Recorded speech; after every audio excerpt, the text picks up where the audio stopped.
Good evening and welcome to the programme. First tonight, van dwellers living on a road in Bristol where arson attacks and antisocial behaviour have been reported have just 6 days to leave or they could face court action.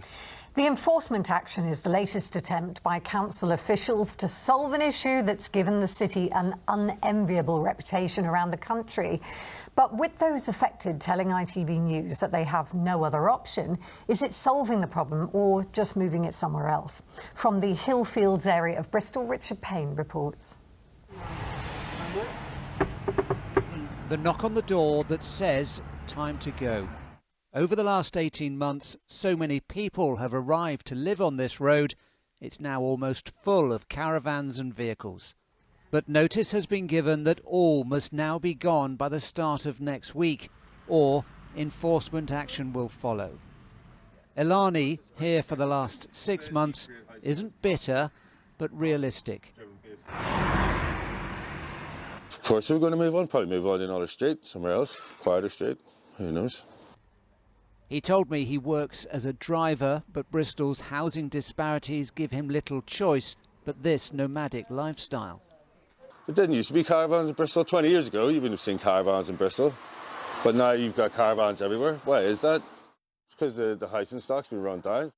I don't necessarily want to live in a caravan, but I have no other choice, you know. What's my other choice but to pay £2,000 to go and live in private rental, when essentially you look at some of the private rental stock, it's in really bad condition.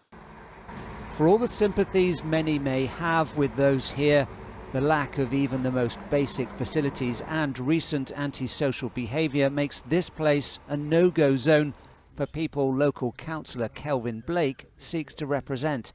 There have been 2 arson attacks here in recent weeks.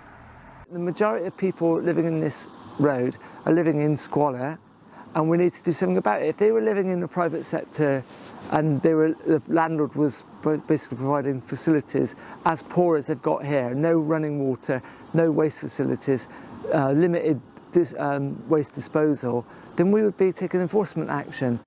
These council workers are the front line of a new policy to turn the tide on curbside living. Not through force at first, but by trying to offer alternatives such as housing support or temporary pitches on dedicated sites with water and electricity. The target is for 250 such spaces by the spring. There are more, obviously, than 250 vans on our streets in Bristol, so where do the rest go? Not everybody is going to be eligible for or want to move on to one of our sites. They might have different aspirations and we can support them with that. You know, that might be about getting on the housing register, getting a social home. It might be about actually moving into a private rented flat. And those are the sorts of things that we can support people with. Support many living in places like this would welcome, but may only believe when it arrives. In the meantime, the search for a place to call home goes on.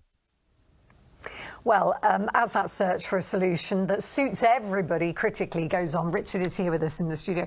Richard, you've been covering this for a while. I have, yes, many years now. Do you think this is really significant now? I do, I really do, yeah. It feels like a defining moment, Alex, actually. If the City Council get this right, this new policy they've had approved just before Christmas, this is the first time we're seeing it in action, if you like, 7 days to move on.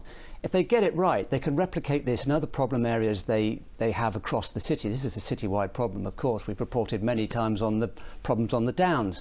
Where do people go in 7 days is another question entirely. Some may be tempted to go to the Downs. They may go to other quiet roads. They won't all go away from the city and solve the council's problems overnight. This is a 5-year plan, and it feels though it could take those 5 years to solve it when you think about it. The City Council wedding their plans to these meanwhile pitches, these sites. They're hoping to get 250 of them by the spring, but there are some 600, 700 vehicles and people who need placements. It's a really difficult problem to solve. There is some sympathy with those people on both sides. It's a problem that can't really satisfy everyone, but that's the council's conundrum. And they we'll need them before the spring as well, don't they? They do. Yeah. Difficult and divisive. Richard, thank you. Thank you, Richard.